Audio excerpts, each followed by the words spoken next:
connais Cécile, comme elle disait, depuis longtemps. J'étais son médecin traitant. Hein. On ne va pas faire de tabou par rapport à ça. J'étais installé à Naline, pour ceux qui connaissent, c'est dans le sud de Charleroi, la banlieue verte de Charleroi. Je préfère dire la banlieue verte que la banlieue chic. Voilà. Et alors, pour que vous ayez une petite idée de mon parcours et de la raison pour laquelle je suis ici, après 20 à 25 ans de médecine générale qui m'ont permis quand même de travailler à l'UNIF, à l'UCL, et d'aller à plusieurs reprises au Canada. Donc j'ai travaillé à plusieurs reprises au Canada, où j'ai eu l'occasion de voir un petit peu la manière dont ils travaillaient. J'ai petit à petit bifurqué vers la recherche d'une part et le journalisme médical d'autre part, et me suis consacré ensuite entièrement au journalisme médical, raison pour laquelle on peut apercevoir ma signature en tapant sur Internet le cas échéant. Cela dit, pourquoi je me suis intéressé au Parkinson? Cécile a dit vers 50 ans, oui, c'est là que je me suis vraiment, que ça s'est focalisé dans ma tête. Mais c'était déjà bien antérieur, et la raison fondamentale, il y en a deux. Mais une des premières raisons, c'est que je suis médecin du sport et que mon prof de médecine du sport à l'époque, Xavier Sturlois, pour ceux qui le connaissent, était atteint de la maladie de Parkinson, et son optimisme et la manière dont il prenait ça en charge m'a toujours réellement impressionné. Pour une autre raison aussi, c'est parce qu'il mettait toujours, lui qui était handicapé dans le mouvement, il mettait toujours le mouvement en avant. Et ça a travaillé. Et le deuxième point qui m'a travaillé par rapport à la maladie de Parkinson, c'est quand j'ai eu un patient, comme j'étais médecin du sport, qu'il était cycliste, il venait volontiers chez moi, et puis un jour, il est venu me trouver, et il m'a dit, je suis déprimé. Je dis, enfin, tu viens de faire le Ventoux, tu as un type fabuleux, tu as des enfants, tu viens de voir tes petits-enfants, c'est fantastique. Non, je suis déprimé. Moi, je ne cherche pas plus loin, je traite sa dépression.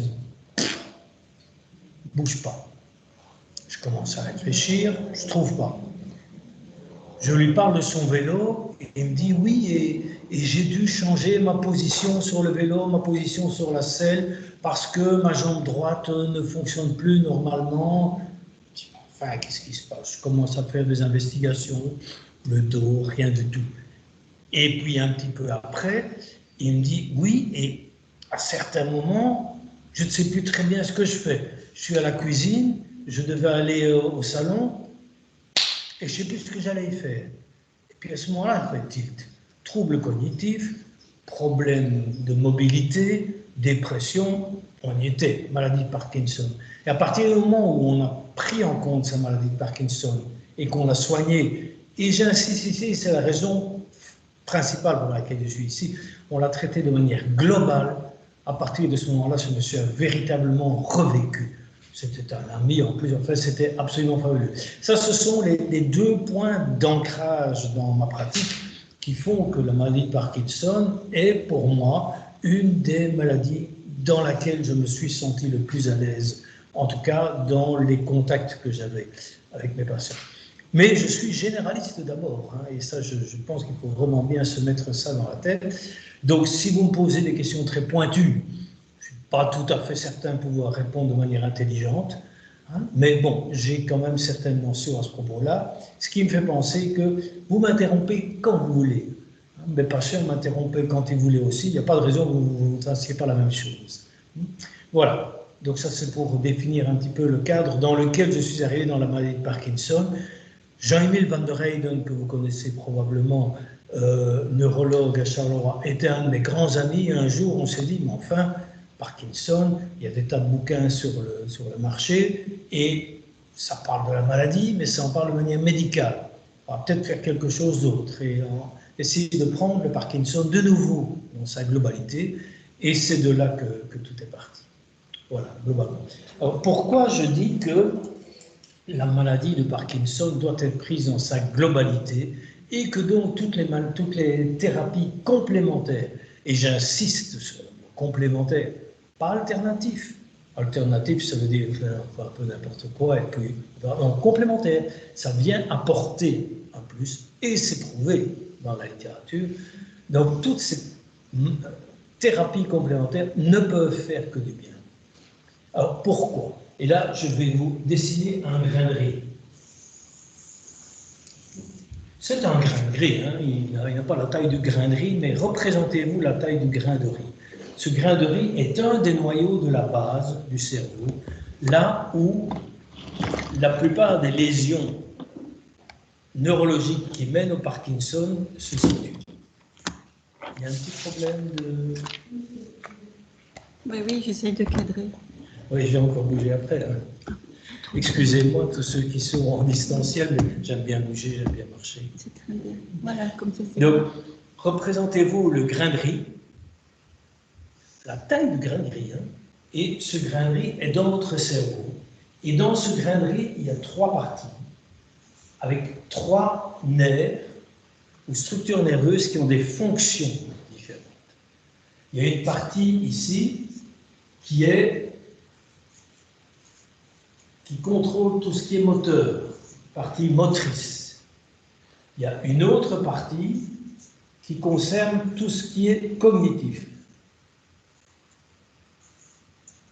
Et la troisième partie, troisième nerf, c'est ceux qui concernent de l'humeur, avec ce qu'on appelle des neurotransmetteurs différents, mais la dopamine un petit peu comme facteur commun. C'est très petit tout ça. Ce qui veut dire qu'il y a énormément d'interconnexions entre les 3 parties et que quand vous stimulez une partie ici, il est fatal que l'impulsion se traduise aussi vers les 2 autres parties et vice-versa. Comme, inversement, si c'est essentiellement une partie de ce petit noyau, grain de riz, hein, couper un grain de riz en 3, si vous y arrivez, vous verrez que ce n'est pas grand-chose. Hein. Si une de ces parties est abîmée, il y a inévitablement des connexions qui ne se font plus avec les 2 autres parties, dont troubles moteurs, troubles de l'humeur, dépression, anxiété, etc., troubles cognitifs. Je sais qui je suis, qu'est-ce que je fais là, hein, où est-ce que j'ai mis le sel, enfin voilà. Et inversement, donc, et je le rappelle, quand on stimule l'une de ces régions, immanquablement les autres vont profiter. Et je donne un bête exemple, prouvé dans la littérature. Vous faites du tai chi. C'est fabuleux le tai chi. Je ne sais pas si certains d'entre vous en ont déjà fait, du tai chi. Ça vous fait du bien, hein? Vous aussi. Mais vous faites du tai chi, vous stimulez la région motrice. Mais aussi, vous êtes de meilleure humeur après, vous êtes en meilleure forme. Et vous savez où se trouve l'arrêt de tram, vous savez où vous avez remis les clés de la maison, vous savez, les troubles cognitifs, s'ils ne disparaissent pas, sont très nettement amenuisés. Donc vous pouvez très bien traiter un trouble de l'humeur en faisant du tai chi. Comme vous pouvez traiter une dépression en faisant des mots fléchés. Parce que les mots fléchés vous réentraînent dans l'exercice cognitif de mémoire, etc. Donc les connexions avec les 2 autres parties de votre grain de riz, je vous rappelle, maintenant je le dessine. Donc les connexions se refont immanquablement et le reste va mieux. Toujours dans le même système, vous traitez votre dépression. Vous tremblez moins. Vous avez moins de problèmes de mobilité parce que les connexions se refont, parce que les neurotransmetteurs parviennent à recirculer normalement. Et c'est de là qu'est venu, parce que ce que je vous raconte ici, c'est pas nouveau, hein, il y a bien 50 ans qu'on le sait, mais c'est de là qu'est venue l'idée de la stimulation transthalamique. Vous avez déjà entendu parler, ça, hein, des stimulations électriques. Quand vous allez mettre un circuit électrique, votre cerveau est ici. Énorme. Hein. Et puis vous allez mettre une secousse électrique, je schématise très fort, hein, à cet endroit-là, qu'est-ce qui se passe? Mais tout va mieux. Vous stimulez ensemble hein, je vais dessiner très globalement hein, l'aiguille de la stimulation. Elle est comment par rapport à votre grain de riz? Elle est comme ça. elle est énorme, elle touche tout. Et donc, stimuler une des régions de ce noyau parvient de manière directe ou indirecte à stimuler le reste. Et alors, je reviens donc à toutes mes techniques, méthodes thérapeutiques complémentaires, et j'insiste sur le complémentaire. Si vous agissez, même petitement, sur un des systèmes, vous agissez immanquablement sur l'autre. Et on a déjà vu, il y a des études qui le montrent, que ce n'est pas parce qu'on agit très peu, par exemple, sur le moteur, qu'il ne peut pas y avoir une influence énorme sur le cognitif, ou l'inverse. Donc l'amplitude du bénéfice que vous avez en soignant un des 3 piliers de la maladie est indépendante, finalement, imprévisible. C'est le plaisir et le déplaisir, finalement, de votre maladie, c'est qu'il y a beaucoup de choses qu'on sait, beaucoup de choses qui sont imprévisibles. Enfin voilà, globalement, c'est un petit peu le point de départ de notre discussion que je souhaitais vous donner en parlant de ça. Et donc pour moi, j'ai écrit un article il n'y a pas longtemps, la maladie de Parkinson, la maladie du grain de riz. C'est peut-être un moyen de vous remettre en idée le fait que on travaille sur tout. On travaille sur tout. C'est tellement petit un grain de riz que vous tapez dessus et vous tapez, voilà. Je vous écoute, madame. Le grain de riz, il s'appelle comment? Le Grain de riz, il s'appelle comment? C'est le noyau sous-thalamique. Donc c'est un des noyaux de la base du crâne. Il y en a plusieurs, c'est un des noyaux. J'ai envie de dire, peu importe entre guillemets, ça c'est son nom, on pourrait l'appeler le grain tartampion, hein, moi c'est la même chose. Ce qui est important, c'est que c'est celui-là qui compte dans votre pathologie. Voilà, maintenant je suis ouvert aux questions. Oui, madame. C'est cette matière blanche qui est dans le cerveau. On peut parler de tout ça, effectivement, hein, mais je me suis délibérément focalisé sur ce petit grain de riz pour faire comprendre cette notion de 3 systèmes, système moteur, système humeur, système cognitif, qui sont tellement proches l'un de l'autre que, en stimulant un, on stimule les autres, immanquablement. Sinon, vous avez raison, hein, mais... Oui. Et si vous deviez commencer par citer des thérapies complémentaires, vous commencez par quoi? Ah, pour moi, tout est bon à partir du moment où ça a fait sa preuve dans la littérature. Et les exemples que je peux donner, les exemples les plus frappants, c'est bien entendu la kinésithérapie. Mais, pas que ça, disons que c'est le gros bateau, mais il y a des tas de petits bateaux qui marchent aussi. Le tai chi, je l'évoquais tout à l'heure, donne des résultats. Tout ce qui permet d'une manière ou d'une autre de faciliter le mouvement, l'exercice, le vélo, la marche, vous promenez votre chien, vous faites votre jardin, tout ça ne peut être que bénéfique. Il est évident, et là je tempère un petit peu ce que j'ai dit, il faut le faire à votre rythme. Il ne faut jamais essayer de dépasser vos compétences, vos possibilités. C'est la même chose pour tous les sportifs. Quand ils vont au-delà, ils sont surentraînés, donc ils performent moins. Exactement la même chose dans le cadre de la maladie de Parkinson. Vous allez au-delà de vos possibilités, de vos compétences, eh bien, vous performez moins. Et parce qu'en fait, vous sollicitez trop la machine, elle s'emballe et elle met en péril finalement les 2 autres systèmes. Mais donc, le jardinage, l'exercice physique, en fait, modéré, qui est de l'ordre de 6 heures, entre guillemets, par semaine, que vous répartissez un petit peu comme on veut. C'est bien que beaucoup disent, oui, il faut faire 1 heure par jour, etc. Non, ce qui est important, vous arrivez 6 heures par jour, 6 heures par semaine, pardon, vous répartissez comme vous voulez, en fonction de vos envies. Pourquoi en fonction de vos envies? Parce qu'il y a ce versant-là qu'il faut tenir compte. Donc, ne faites que ce que vous aimez bien.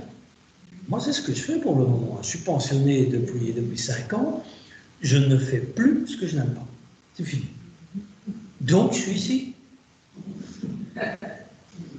Si, parce que je retrouve mon métier général, je retrouve le contact avec les gens, donc c'est vraiment avec plaisir que j'ai dit à Cécile, ok, je viens. Mais donc, pas tout ça sous forme de boutade, hein, mais vous ne pouvez pas, et ça c'est vraiment le message principal que je veux faire passer aujourd'hui, vous ne pouvez pas dissocier les trois.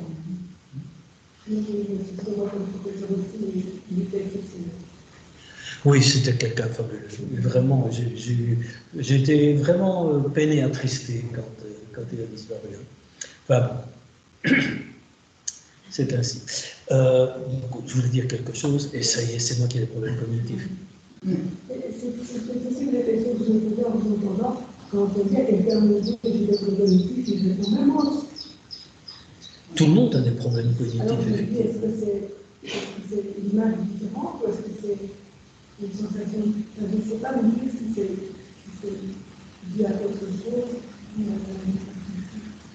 C'est pas toujours facile, effectivement, et les études ne sont pas toujours très, très claires dans ce domaine-là. Cela dit, le trouble cognitif, qu'est-ce que c'est? C'est un défaut d'enregistrement, finalement. Vous n'avez pas enregistré une info, donc fatalement, quand vous rappuyez sur votre enregistreur et que vous prenez l'info, elle n'y est pas puisque vous ne l'avez pas enregistrée. Mais vous ne l'avez pas enregistrée, pourquoi? Parce que vous étiez distrait, parce que votre femme, votre homme vous avait enquiquiné, vous aviez l'esprit ailleurs, parce qu'il y a la maladie de Parkinson, parce que vous êtes un peu déprimé, parce que vous n'avez pas fait suffisamment d'exercice, le sang ne circule pas assez, parce que vous ennuyez. Il y a des tas et des multiples raisons. La maladie de Parkinson en étant une, mais ce n'est pas l'essentiel. À partir du moment où vous mettez bien dans la tête que les troubles cognitifs existent, ce n'est pas pour autant qu'ils sont problématiques dans la mesure où vous parvenez à les assumer et en tout cas à trouver des moyens de les contourner, alors à ce moment-là, allez-y. Vous faites de l'exercice, vous améliorez votre cognition, immanquablement. Et ça, c'est pas rien qu'en cas de maladie de Parkinson, c'est chez tout le monde, c'est chez moi, chez Cécile, chez absolument tout le monde. Faire de l'exercice améliore la cognition. Je voudrais vous demander, quand ça arrive de temps en temps, quand on fait beaucoup de l'exercice, normalement, on a de la dopamine parce qu'on a pris un médicament, et vous évacuez vite alors la dopamine dans l'exercice. Oui. Et après vous avez des symptômes qui reviennent beaucoup plus rapidement. C'est ce que vous ressentez. Ça arrive de temps en temps. Oui. Et donc évidemment, ce qui dirait ne pas bouger, c'est bien ce qu'il y a de la dopamine, mais c'est pas juste. À ma connaissance, mais je peux me tromper. On va juste, tu peux reformuler la question pour que les gens pour que les gens entendent. Parce qu'eux ne pensent pas. D'accord. La réflexion complètement. Ok. Donc, madame me pose la question de savoir si en faisant de l'exercice, finalement, on ne dépense pas plus vite la dopamine. C'est ça, violent. Et ma réponse est un peu... Enfin, je pense franchement que non. Ça n'a aucune influence à ce niveau-là. La dopamine n'est pas un neurotransmetteur qui est nécessaire pour la transmission de l'influx nerveux vers le muscle, vers ailleurs. Donc dans ce sens-là, je pense franchement que vous pouvez faire de l'exercice. Mais encore une fois, comme je disais à madame tout à l'heure, surtout, ne forcez pas. Ne forcez pas. Encore une fois, comme le sportif de haut niveau qui est surentraîné, il performe moins. Et le premier signe d'un surentraînement, c'est les mauvaises performances. Je suis médecin du sport, c'est pour ça que je parle volontiers de ça. Et parfois, vous voyez des sportifs qui se disent « Bon Dieu de bon sens, je fais des moins bons chronos, je vais moins bien, je vais encore plus m'entraîner. » C'est pire que mieux. Il y a un niveau qu'il faut trouver et que vous pouvez trouver. Vous êtes fatigué, crevé. Eh bien, plutôt que de faire l'exercice à fond comme vous aviez l'intention de le faire, mais aussi plutôt que de ne rien faire et de vous reposer, faites une petite balade, promenez votre chien, allez faire un petit tour dans le jardin pour voir si ça a bien poussé, même si vous le savez bien. Hein, mais voilà. Donc, le mouvement, finalement, et c'est ça qui est important, le mouvement est important. Oui, c'est. Donc, ce sont difficile alors de passer à un certain niveau au niveau du sport. Non, non. Si on était habitué à faire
Listo. Creo, Tu audio se ha desactivado. Es tu audio. Y ahora.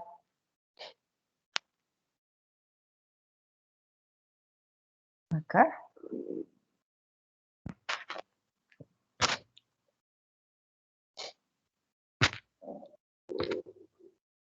Ok. Y ahora.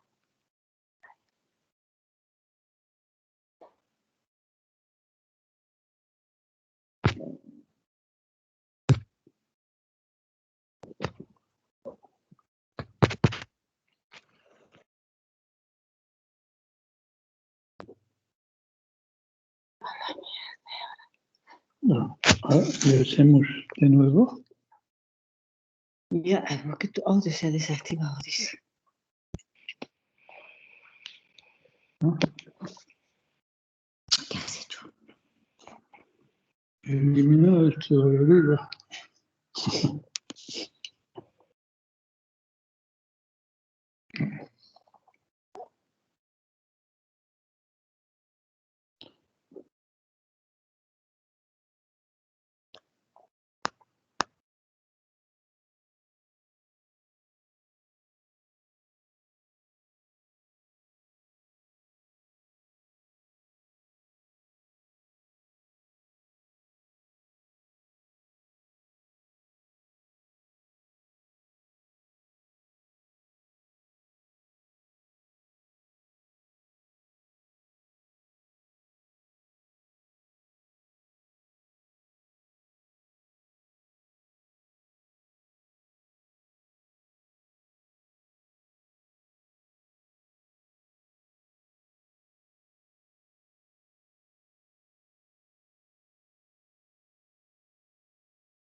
persévérer. C'est peut-être là qu'est la chose la plus difficile. Oui, là. Alors, est-ce qu'on doit faire le tai chi tous les jours parce qu'on dit toujours que le mouvement va rester Je parle du tai chi, je parle de tous les mouvements.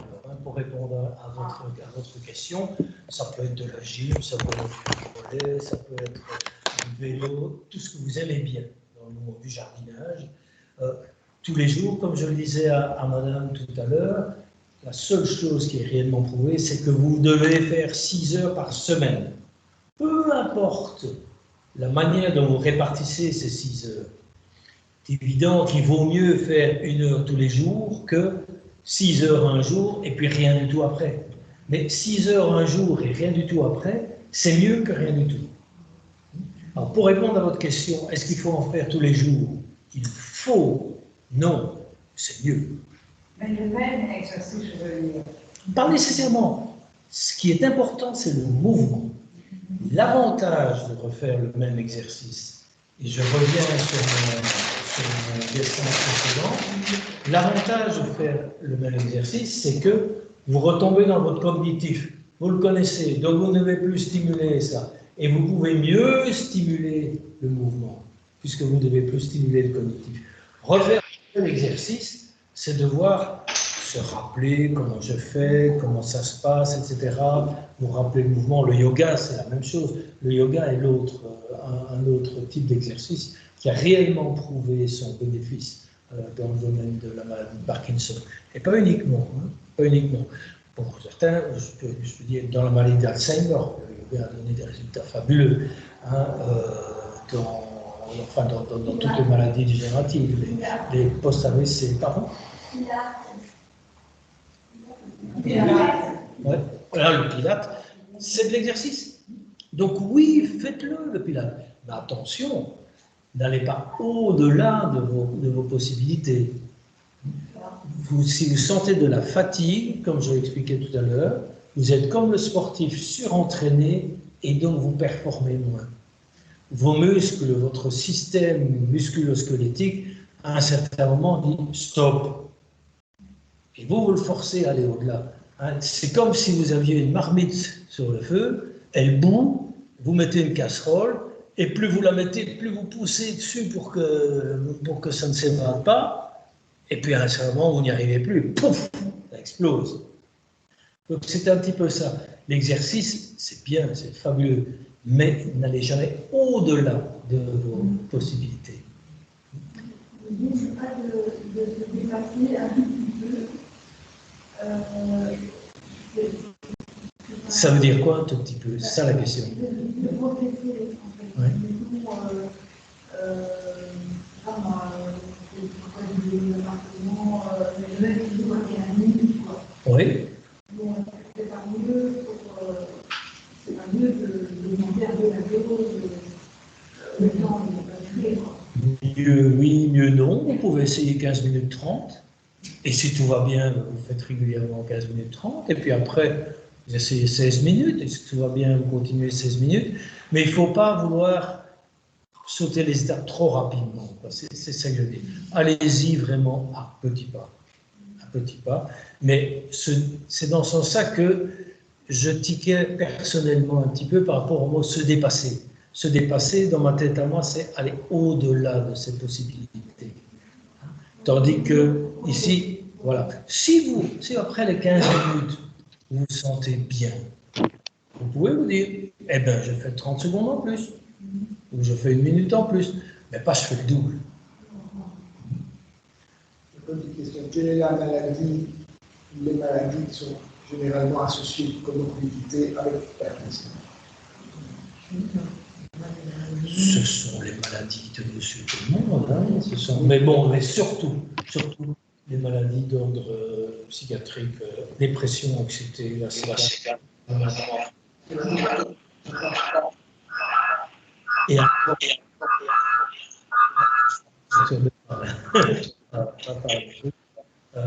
non, et puis l'ambition, là c'est vrai, c'est un peu plus fréquemment lié. Mais ce qui est le plus fréquemment, c'est les troubles de l'humeur, indépendamment des autres pathologies liées spécifiquement au Parkinson, je pense aux problèmes urinaires, aux problèmes digestifs, problèmes cognitifs, etc. Hein, Enfin, les effets liés. Les effets liés à... Oui, c'est ça. Et c'est pour ça que moi, je suis pas spécialiste, mais je trouve que l'humeur est très importante et on dit souvent, si vous êtes déprimé, il ne faut pas prendre d'antidépresseurs sur le cas de Parkinson. Moi, je ne suis pas du tout d'accord avec ça parce que moi, je suis déprimé et quand je prends mon antidépresseur, c'est super, quoi. La dépression elle est partie et c'est comme si Parkinson n'existait pas. Ou bien, pour rebondir sur votre question, ou bien vous êtes réellement déprimé et en prenant un antidépresseur, votre Parkinson ira mieux, ou bien c'est pas une dépression, mais c'est un peu marre, etc. Et vous avez beau prendre un antidépresseur, ça ne change rien. Les antidépresseurs, c'est le meilleur et le pire en même temps.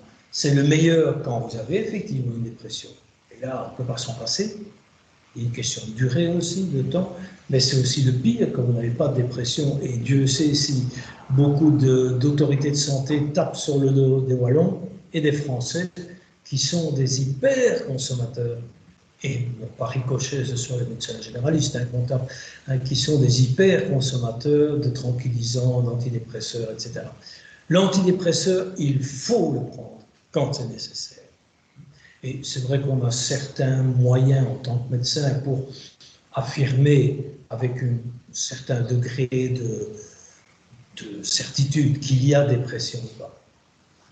On peut aussi prendre les chambres. Excusez-moi, je ne vous ai pas On peut compris. aussi prendre l'huile. De l'huile? Des huiles essentielles?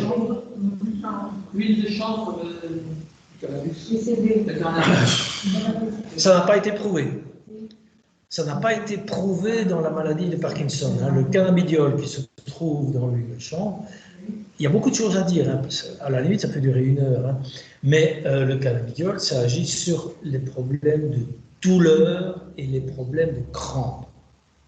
Bon, alors là, indirectement, effectivement, ça peut aider dans le cas de la maladie de Parkinson, pour peu que vous ayez des douleurs ou des crampes. Si vous n'en avez pas, ça ne sert à rien. Mais je souhaite revenir quand même sur ce que vous dites sur l'huile de chanvre. Le grand problème de ces huiles, hein, c'est qu'on ne connaît pas d'un flacon à l'autre, malgré ce que disent les fabricants, la concentration exacte en cannabidiol, d'une part, et d'autre part, les huiles essentielles et l'huile de chanvre contient d'autres composants du cannabis et du chanvre que le cannabidiol et autres composants dont on ne connaît pas l'impact dans la maladie de Parkinson. Alors, c'est une des raisons pour lesquelles les études vont un peu dans tous les sens. Hein. Il y a des études qui sont très positives et logiquement, les marchands de cannabidiol vous sortent ces études-là. Mais il y a des études qui prouvent exactement l'inverse. Et logiquement, les autorités de santé, elles disent non, ça n'a rien prouvé. Donc, ouais, pourquoi pas, mais là encore, testez. Testez. Ça vous convient? Ok. Mais, et j'interviens quand même pour dire aussi qu'il y a tous les aspects sur l'humeur. Donc l'aspect placebo au sens large du terme. Hein. Ne me faites pas dire que j'ai pas dit que ça servait à rien. Hein. Mais il y a un effet bénéfique placebo, dirons. Donc il y a aussi un effet sur l'humeur qui immanquablement rejaillit sur les troubles moteurs. Donc c'est là qu'est la difficulté de faire des études dans ce domaine avec tous ces produits, je dirais, de parapharmacie, parce qu'on n'a pas tous les éléments en main. En médecine classique traditionnelle, on compare un composant à pas de composant. C'est plus clair, c'est plus facile. Ici, avec l'huile de chanvre, on compare un composant qui en a plusieurs avec lui, mais les composants qui sont avec sont différents selon le flacon, à rien du tout. Et donc, qu'est-ce qui marche? Oui?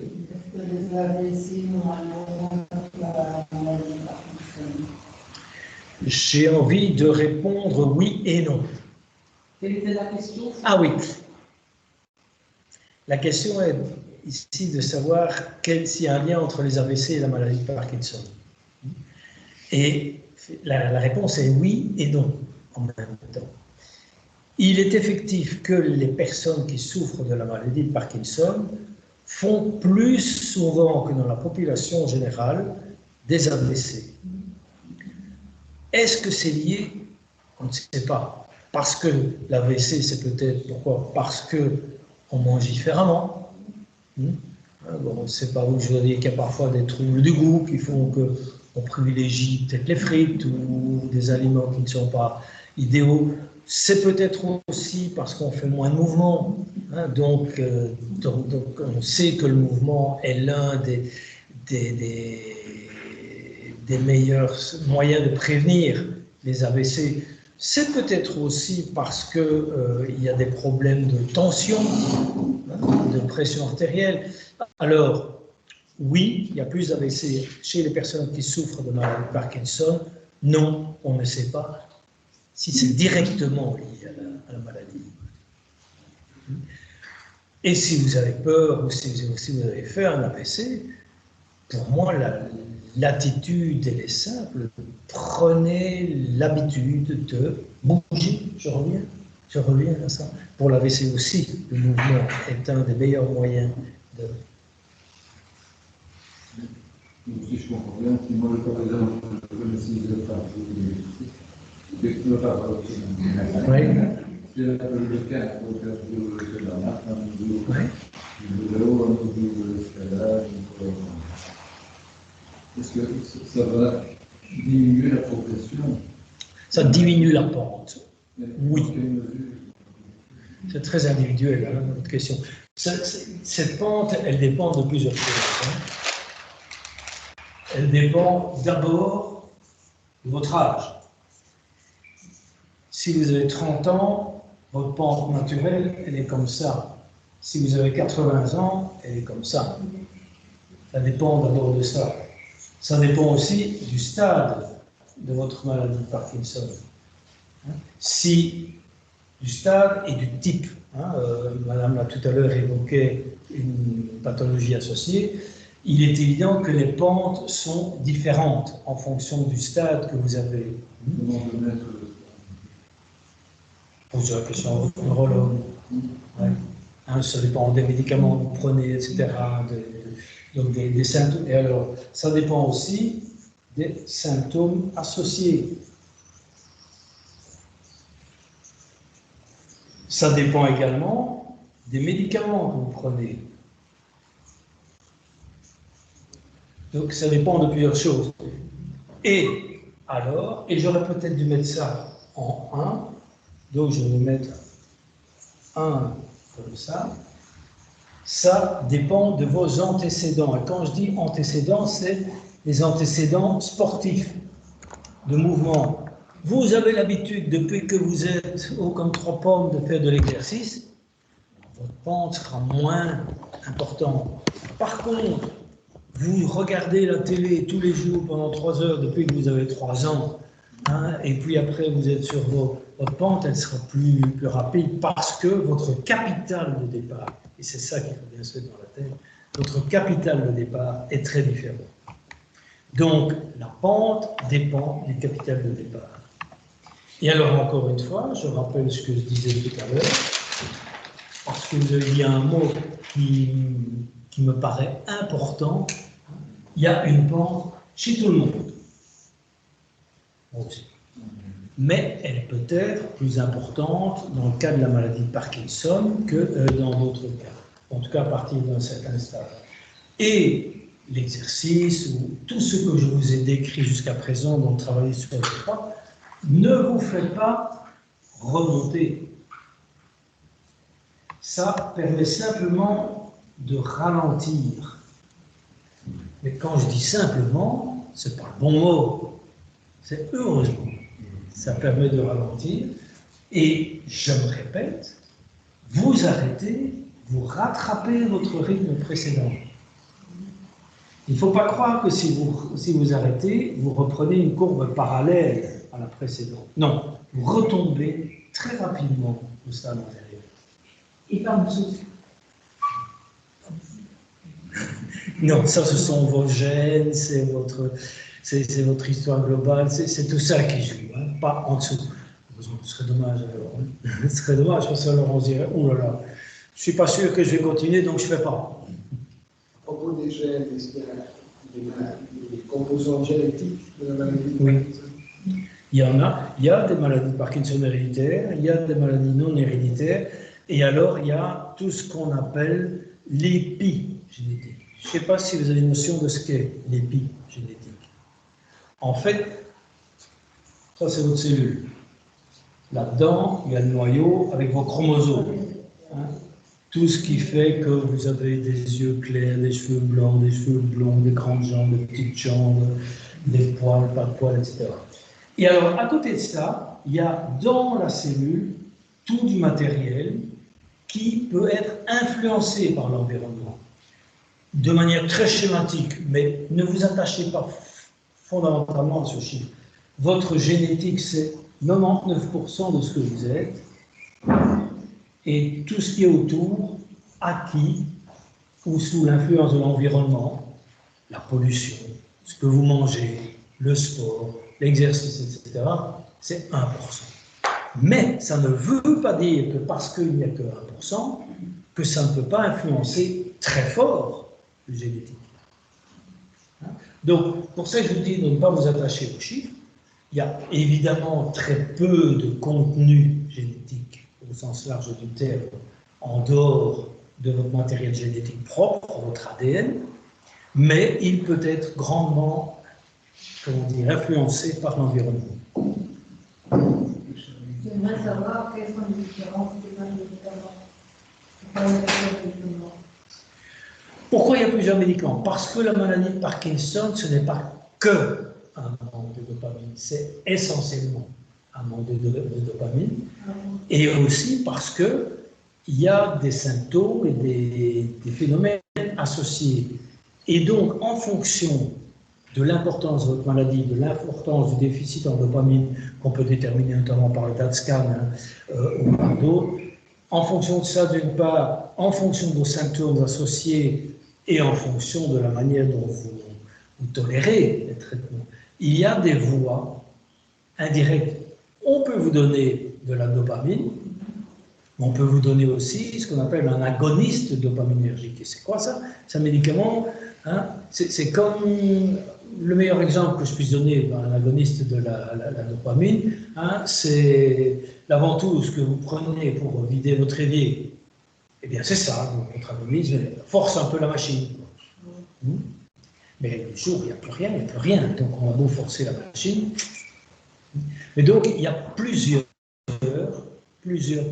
types de déficits, l'essentiel étant la dopamine, mais on peut attaquer aussi par d'autres voies, par d'autres moyens. Et là, chaque fois, c'est à votre neurologue de trouver, de sentir. Oui. Il ne faut rien cacher à son neurologue, rien cacher. Conseil sur le sommeil, comment bien dormir et comment peut-on favoriser le sommeil, comment peut-on faire des siestes, comment faire dormir. C'est pas une question facile parce qu'effectivement le sommeil est perturbé dans la maladie de Parkinson, mais il y a des études qui montrent qu'il peut être perturbé dans un sens comme dans l'autre. Et donc là, il y a plusieurs choses qu'il faut régler avant. Il faut que votre maladie soit bien stabilisée au moment où vous mettez. Donc là, c'est peut-être un ajustement des doses, des moments de prise, etc., hein, pour que vous soyez dans les meilleures conditions. Ça, c'est la première chose. Pour le reste, c'est un peu les conseils qu'on donne à monsieur tout le monde. Hein, c'est pas d'écran, pas de chaleur, hein, dans le lit, n'allez au lit que pour dormir. Alors, faut-il faire une sieste, oui ou non? Je pense qu'une petite sieste d'un quart d'heure n'a jamais fait de tort à personne. Sinon, tous ceux qui vivent dans le midi, ils seraient morts depuis longtemps. Mais, oui, une sieste, pourquoi pas, mais il ne faut pas qu'elle dure 2 heures non plus. Parce qu'alors là, immanquablement, vous allez empiéter sur votre sommeil. Et alors, pour bien dormir, il faut être dans les meilleures conditions possibles, de température, de luminosité, la plus petite possible, et des câbles. Donc il ne faut pas que ça travaille. J'ai eu, bon, je vous l'ai dit, j'ai eu un cancer. Ça m'a donné des insomnies épouvantables qui se sont arrêtés le jour où je me suis dit, je vais faire de la méditation à ma manière. Et c'est quoi ma méditation? Je suis dans le lit, couché sur le dos, et je revois mon corps. Je commence par les ongles de mes orteils. Je dis, tiens, comme ils sont. Ah oui, c'est ça. Et puis je remonte un petit peu, mon orteil. Ah ouais, là, il y a un bouton, ça va, je ne comprends plus. Et là, quand j'étais petit, il y avait une verrue. Et puis je remonte progressivement, je reviens. Je ne suis jamais parvenu à dépasser mon genou, je m'en dois avoir. Hein, c'est des petits trucs. Et alors vraiment, quand tous les petits trucs ne vont pas, oui, bien sûr, un traitement peut être intéressant, mais attention, ces traitements, il ne faut pas prendre n'importe quoi comme ça. S'il y a une anxiété derrière votre insomnie, il faut que le traitement que vous prenez traite aussi l'anxiété. La difficulté, c'est que votre anxiété, c'est pas dans la journée qu'elle est là, mais c'est la nuit que vous ne dormez pas. Donc il faut quelque chose qui traite votre anxiété pendant la journée, sans vous mettre plat. Et donc, on conseille généralement, quand on débute un traitement pour le sommeil, c'est de clairement se mettre dans la tête, ce médicament que je commence aujourd'hui, je l'arrête ce jour-là. Généralement 3 à 4 semaines après. Donc, ça, je dirais, c'est en fin de parcours. Et vraiment, si tout ça ne va pas, pourquoi pas faire un test du sommeil? Parce qu'il y a peut-être des petits inconvénients, il y a parfois la maladie des jambes sans repos qui vient s'installer par-dessus. C'est aussi pour répondre à la question de monsieur, une pathologie assez fréquente dans la maladie de Parkinson, des jambes sans repos. Hein. Donc voilà. Donc, pour résumer votre question, première chose, s'assurer que vous êtes dans les meilleures conditions possibles de prise en charge de votre maladie au moment où vous mettez au lit. Pas de période off, etc. Enfin, pas non plus de nausées, de vomissements parce que vous avez pris tel ou tel produit qui est un peu plus difficile. Enfin, bon. Il faut que tout ça soit réglé, que vous soyez dans les meilleures conditions. Et quand vous y êtes, être au lit dans les meilleures conditions possibles de température, de luminosité et de cerveau. Alors, si vous parvenez comme moi à ne pas dépasser le genou, c'est fabuleux, vous ne serez pas venu ici pour rien. C'est poursuivre avec le problème de la science artificielle, généralement, c'est ce qui m'arrive, c'est de ne pas fonctionner dans la même normalement, comme je le faisais antérieurement, avant d'être malade. Donc j'ai tendance à me retrouver couché dans une position qui est mon confort sur le dos, et je me réveille le matin sur le dos. Et souvent, ça entraîne des problèmes de rétro-liens, des choses comme ça, de respiration. Oui. Comment est-ce qu'on peut solutionner ça? Eh bien, vous mettez un petit truc parmi d'autres, hein. Vous mettez des boudins de part et d'autre pour que lorsque vous bougez, vous soyez arrêté dans le mouvement. Sans pour autant être réveillé, c'est important, c'est un moyen. C'est vrai que c'est pas facile, hein, je comprends. Il faut tester tous les petits trucs les uns après les autres. Ça marche, vous continuez, ça marche pas, vous arrêtez, vous en trouvez un autre. Mais de toute manière, bouger la nuit, vous faites bouger. De toute manière, vous retournez, vous retournerez. C'est la respiration qui est un problème, c'est d'aller trop loin. Quand on voit normalement une personne, quand on regarde derrière moi, je me trouvais à la nuit, je pouvais me développer une surface qui était là, mon épouse, que je trouvais que je m'endormais, je retournais et je me retrouvais souvent dans une autre position. Donc le sens culminant, les autres nous peut-être souvent en kilosé la nuit et de ne pas faire suffisamment. Je préfère même à la limite me réveiller pour me bouger, je me réveille la nuit pour expressément pour désankyloser tout ce. Oui. L'ankylose nocturne est quelque chose de très fréquent. J'ai même presque envie de dire que quasi 100% de la population a une ankylose nocturne qui ne perçoit pas. Et en fonction de ce que vous dites, moi je me demande, mais ne prenez pas ce que je vous dis pour la vérité. C'est un conseil parmi d'autres, je ne suis pas votre médecin, je ne suis pas votre neurologue, je ne connais pas l'ensemble de votre maladie, mais un test du sommeil, c'est pas inutile. Vous ne perdrez pas votre temps. Que vous aurez des infirmiers autonomes. Il y avait d'autres questions, oui, monsieur? Dans le registre, voyez-vous un lien de cause à effet entre Parkinson et l'apnée du sommeil? De cause à effet, est-ce qu'il y a un lien de cause à effet? Merci de me rappeler. Est-ce qu'il y a un lien de cause à effet entre les apnées du sommeil et la maladie de Parkinson? Probablement. Probablement, mais qui est lié plutôt, dans certains cas, à ceux qui ont des problèmes de mâchonnement, de troubles de la mâchoire essentiellement. Mais dans les autres cas, je n'ai pas notion de réelle relation entre les deux. Hein, mais c'est plutôt lié à des phénomènes de mâchoire et fatalement d'arrière-gorge, mais pas à des niveaux pulmonaires. Cela dit, il y a une liaison indirecte qui est liée au fait qu'en cas de maladie de Parkinson, on bouge moins, il y a plus souvent un peu d'obésité, et l'obésité est la première cause de l'apnée du sommeil. La plus fréquente. L'obésité, au sens du terme, parce que je suis obèse aussi, hein, si on prend la définition de l'OMS. On a une question en ligne. Quelle est l'influence des métaux lourds sur est-ce que c'est ça qui peut déclencher la maladie de Parkinson, la présence de métaux lourds? Ça, c'est une question en 1000 francs. 1000 euros, pardon. D'abord parce qu'il est extrêmement difficile de faire des études sur le sujet et d'isoler ceux qui sont en contact ou pas avec des métaux lourds. La seule réponse que je peux donner, c'est par analogie à d'autres maladies neurodégénératives, il est probable que non. Mais je suis très prudent dans ce que je dis. Il est probable par analogie. Mais voilà, je ne sais pas répondre plus que ça. Et alors, il y avait une autre question, c'était sur le film qu'on a vu sur Arte, sur les transplantations, enfin sur le ventre, troisième cerveau. Il parlait des transplantations fécales. Qu'est-ce que les sciences ont dit? Est-ce que ça a déjà été testé?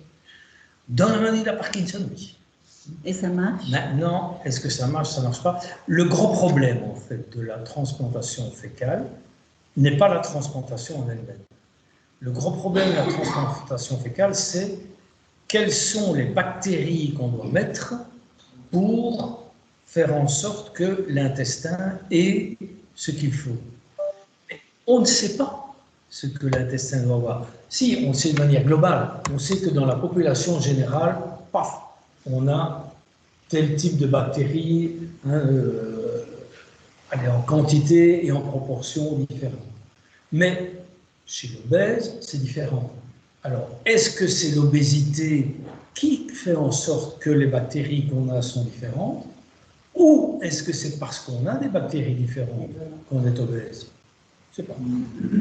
Même chose pour le diabète, même chose pour la maladie de Parkinson, même chose pour toutes les maladies. On ne sait pas.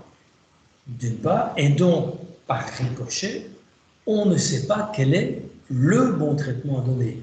On va par signes et indices. Et alors, enfin, troisième problème, c'est qu'il faut trouver le bon donneur. Il faut avoir le donneur qui est exactement les bactéries dont on a besoin, quand on sait de quelles bactéries on a besoin. Donc, oui, il y a des études très positives dans le domaine, mais les études positives par rapport à la transplantation fécale dans la maladie de Parkinson, ce sont des études qui montrent une amélioration essentiellement sur ces deux piliers-là. Et donc, par ricochet sur le pilier moteur, mais pas directement sur le pilier. Voilà, bon, c'est là où on en est. Ça progresse. Hein. Quand on a commencé à parler de transplantation fécale dans les grands congrès internationaux, c'était vers 2010 à peu près. Et on chipotait un petit peu. Et puis maintenant, c'est pas chipoté. Il y a à peu près 200, 300 études tous les jours qui sortent à propos de la transplantation fécale dans toutes les maladies possibles et imaginables. Enfin voilà, c'est tout ce que je peux dire par rapport à ça. C'est une voie intéressante, et c'est une voie intéressante, je ne sais pas si on sait pourquoi la transplantation fécale et les bactéries agissent, hein, mais il ne faut pas penser que c'est un facteur infectieux ou quoi, ou qu'est-ce. Ce qu'il faut savoir, c'est que quand les bactéries sont dans l'intestin, je vous dessine ma petite bactérie comme ça, qu'est-ce qu'elle fait? Elle bouffe ou elle gère tout ce que vous leur apportez, graisse, protéines, sucre, etc. Et puis elle libère dans l'intestin des substances, peu importe lesquelles, mais des substances actives. Et alors, et c'est là qu'est la difficulté, ces bactéries, elles les libèrent dans l'intestin, qu'est-ce que ça vient, ce qu'elles libèrent? Et alors là, le devenir de ce qu'elles libèrent est très différent, selon que, voilà votre intestin, votre bactérie se trouve ici, ou se trouve juste contre la paroi, ou à l'intérieur de la paroi. Donc c'est très différent. Et donc ces substances pénètrent dans le sang, et c'est en pénétrant dans le sang qu'elles vont direct vers votre cerveau, et que votre cerveau répond en donnant des informations à vos muscles, à vos nerfs et à d'autres aspects.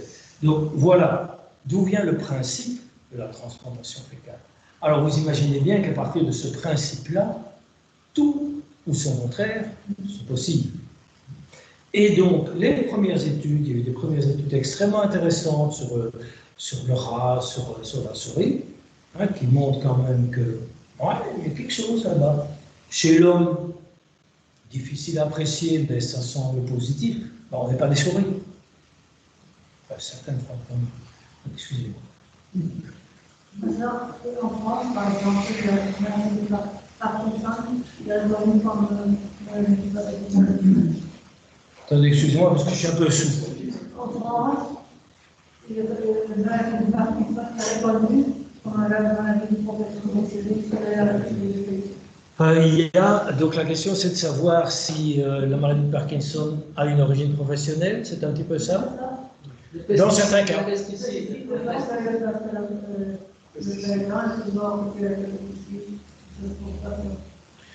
Dans certains cas, les boxeurs par exemple, la maladie de Parkinson est une maladie professionnelle de boxeurs. Oui. Donc tout ce qui provoque des lésions, au cerveau, oui. En France, c'est pour les agriculteurs qui ont choisi de maladie professionnelle. C'est les agriculteurs. Oui. Les pesticides, à cause des pesticides. Oui, les perturbateurs endocriniens, les pesticides, oui, effectivement, mais c'est en France. Et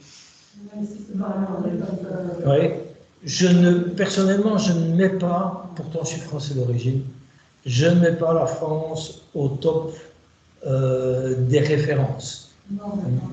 Mais non, mais là aussi, il y a des questions, il n'y a pas que des questions médicales, et je m'excuse de vous interrompre, mais il y a aussi des questions politiques, il y a des questions économiques, des lobbies, etc., qui sont derrière.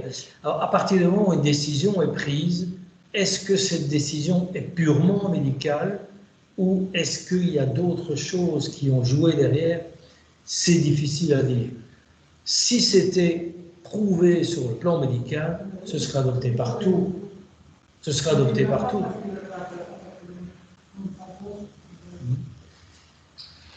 Il y a, excusez-moi, aux États-Unis, moi j'ai une amie qui habite en Hollande, qui était hôtesse de l'air, de par sa profession. Oui.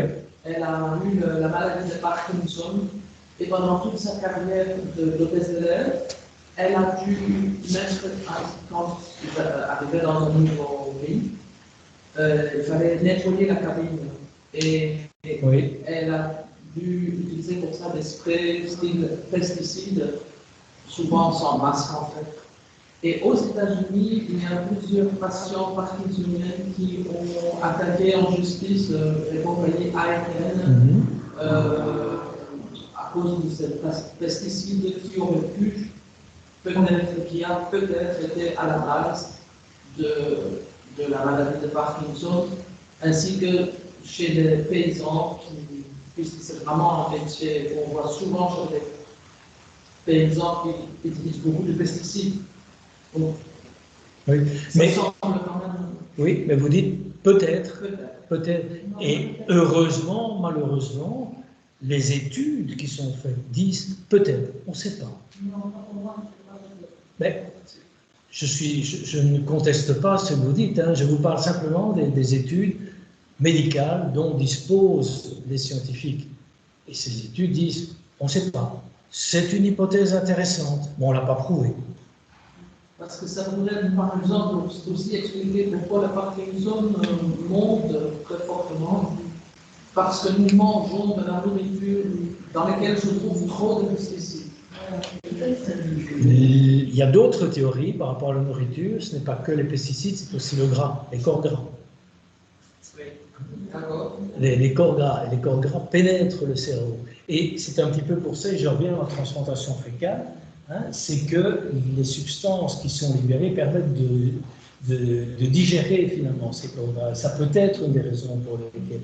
Donc, oui, il y a des relations, on le sait, mais il y a tellement de facteurs qui jouent. On parlait de l'hôtesse de l'air. Il y a aussi des radiations ionisantes, hein, elles sont à 9-10 000 mètres de hauteur, elles sont en contact direct avec les radiations ionisantes. Alors, donc, oui, il y a peut-être une relation, elle n'est pas encore prouvée. Ça ne veut pas dire qu'elle n'existe pas, elle n'est pas prouvée. Et à partir du moment où, là je mets d'un côté que je n'aime pas, qui est celui du côté des autorités, hein, et des décideurs, à partir du moment où rien ne prouve, difficile de prendre une décision. On a une question en ligne. Quelqu'un qui voudrait qu'on parle de l'anémie, les problèmes de faciès, qu'est-ce que tu penses? Ah, ben ça c'est un phénomène extrêmement important qui est relativement spécifique, hein, de la maladie de Parkinson, hein, cette difficulté mimique. Et là, bon, je reviens à nouveau à mon phénomène de départ, le moteur, l'humeur, le cognitif. On fait moins passer ses émotions. Alors là, il y a des exercices. Ce que j'ai conseillé il n'y a pas tellement longtemps à un de mes anciens patients parkinsoniens, c'est d'aller au yoga du rire. Je ne sais pas si vous connaissez. C'est une manière de récupérer certaines émotions, parce qu'on refait fonctionner des muscles qu'on a oublié qu'ils existaient, qu'ils fonctionnaient. Donc tout ce qui permet, faites des grimaces devant votre miroir, faites des grimaces, et dites-vous, et vous prenez des papiers au hasard le soir, hein, je suis fâché, je suis content, je suis mouèche, vous comprenez ça, je suis de bonne humeur, etc. Vous prenez un papier, ah tiens, c'est ça que je vais faire aujourd'hui, et devant votre glace, et vous faites la mimique. Et puis vous recevez votre mimique et vous vous dites, est-ce que la mimique que je fais là est parlante pour moi d'abord, et est parlante pour mon entourage. C'est un exercice parmi d'autres, mais qui permet finalement de se remettre dans le mouvement. Parce que quand on souffre d'une maladie de Parkinson, oui, on sait qu'on a une mimique un petit peu différente, mais on n'est pas en face pour la voir. Et donc, on ne perçoit pas nécessairement le fait que... Donc, on ne perçoit pas nécessairement le fait que la personne qui est en face ne comprend pas. Le plus bel exemple que je puisse donner par rapport à ça, c'est le masque. On ne sait pas, on ne vous connaît pas, on ne voit pas l'expression des personnes quand elles ont le masque. Eh bien, quand vous souffrez d'une maladie de Parkinson, vous prenez votre papier au hasard. Ah, aujourd'hui, je dois montrer que je suis grognon. Ou l'inverse. Et bien, vous vous mettez dans la glace et vous faites la mimique du grognon jusqu'à ce qu'elle vous satisfasse. Et puis le lendemain, c'est une autre. Mais c'est un moyen. Effectivement, le problème de la mimique est un problème très connu et malheureusement très handicapant dans la maladie de Parkinson parce qu'on ne sait pas faire passer ses émotions.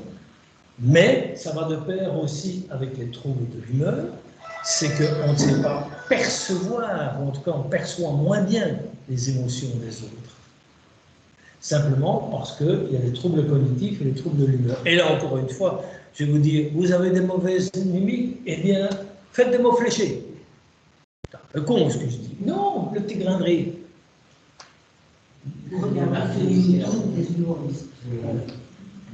Oui, mais regarder des humoristes, c'est bien, mais il faut encore rire. Ah oui, mais ça fait rire. Voilà. On revient à la sens de Datskan. Si j'ai bien compris, Datskan, ça permet de définir la déficience en dopamine. Ça permet d'affirmer, donc le DAT-scan, à quoi sert-il? Ça permet d'affirmer que vous avez une déficience en dopamine et que donc vous êtes bien parkinsonien. Donc c'est le neurologue qui fait le DAT-scan, c'est pas exactement... Donc le DAT-scan, c'est un examen du cerveau de type scanner, etc., hein, avec dosage, mais pas dans le sang ni autre, hein, mais par rayon, si on veut, de l'absorption de dopamine au sein de certaines cellules du système nerveux. Si on veut, quelque part, hein, en haute scintigraphie, enfin voilà, à la différence qu'on n'injecte rien. Et donc, ce n'est pas le neurologue qui fait l'examen, c'est le neurologue qui prescrit l'examen, et donc le radiologue, le spécialiste en DAT-scan, qui interprète. C'est toujours de l'interprétation, hein, c'est pas blanc-noir, hein, qui interprète le résultat et qui le confie au neurologue.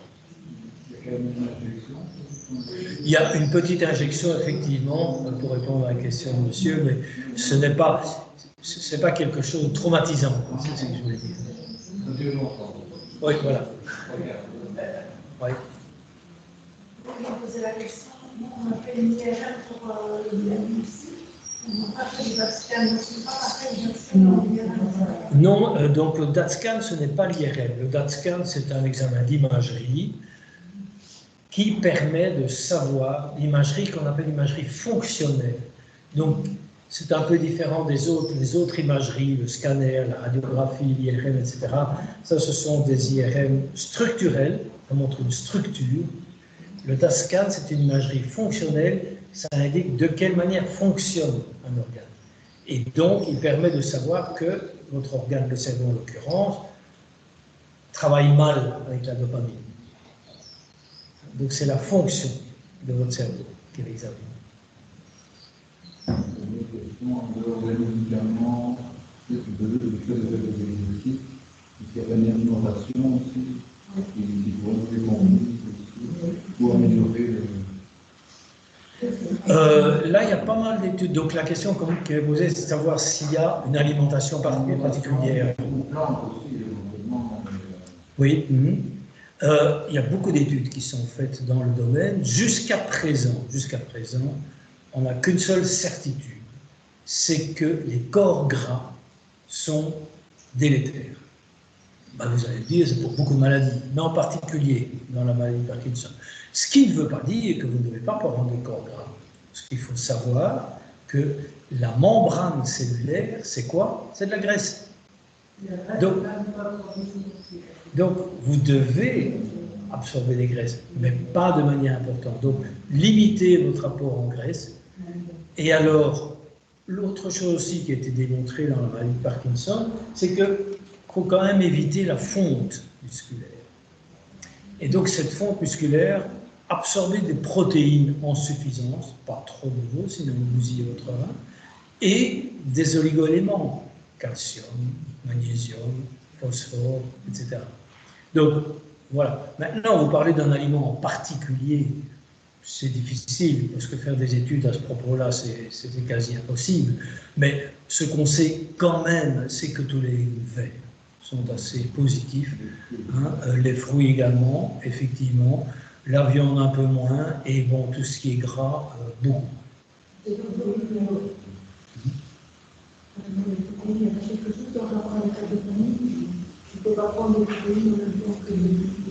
Ça, c'est donc la question est de savoir si on peut prendre des protéines en même temps que la dopamine médicament. Ça, c'est un autre phénomène, c'est lié à la protéine, à son absorption au niveau intestinal. Il y a donc une petite compétition qui fait que la dopamine est moins bien absorbée. Mais c'est uniquement une question d'absorption, ce n'est pas une question de combattre la dopamine. Il vaut mieux limiter. Oui.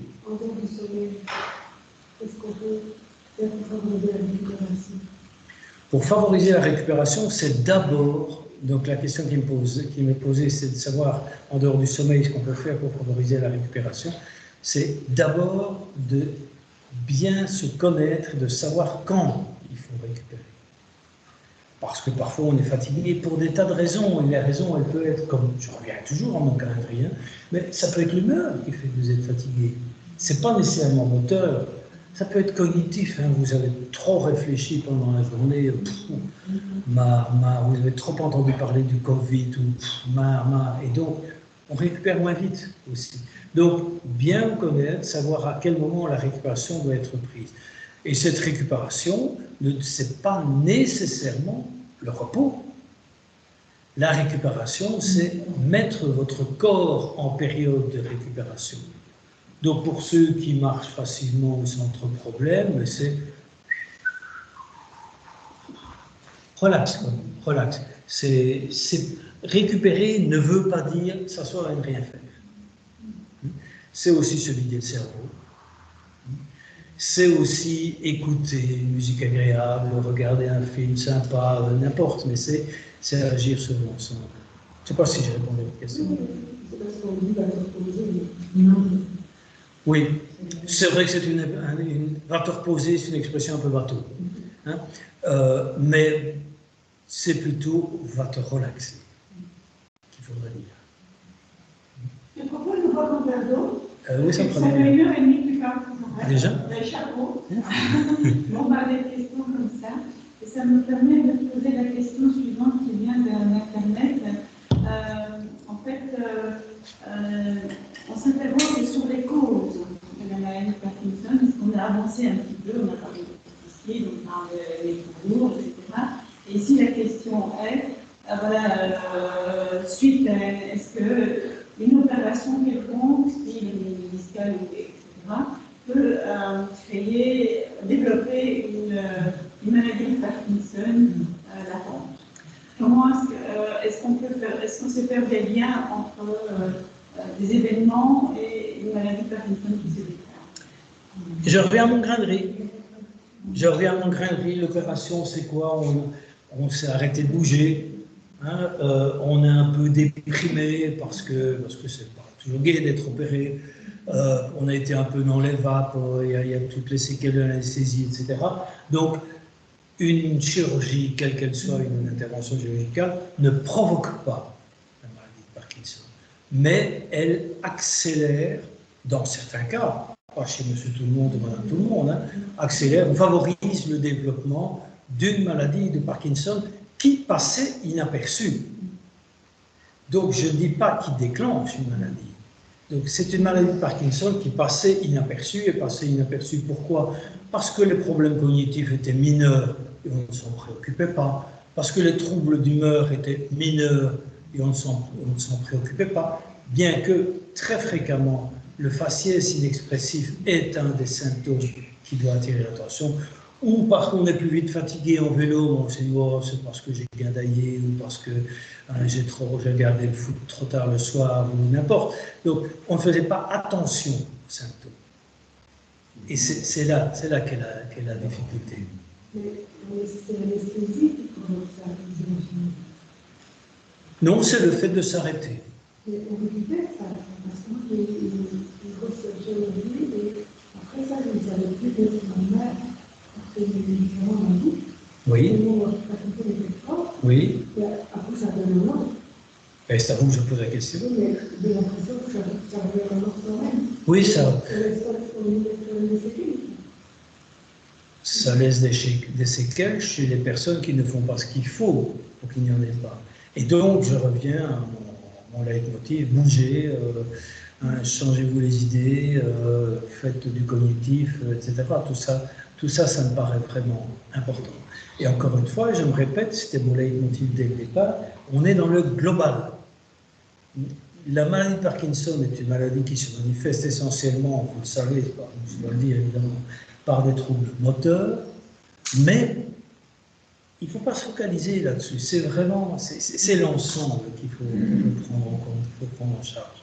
Qu'est-ce que vous pensez du problème de la déglutition par rapport à Parkinson? De la déglutition. C'est un problème très récurrent C'est un problème très récurrent, c'est un problème... Oui. Il y a le logopède, effectivement. Moi, je trouve qu'il peut être intéressant de faire une radiographie de la déglutition pour voir à quel niveau se situe votre trouble.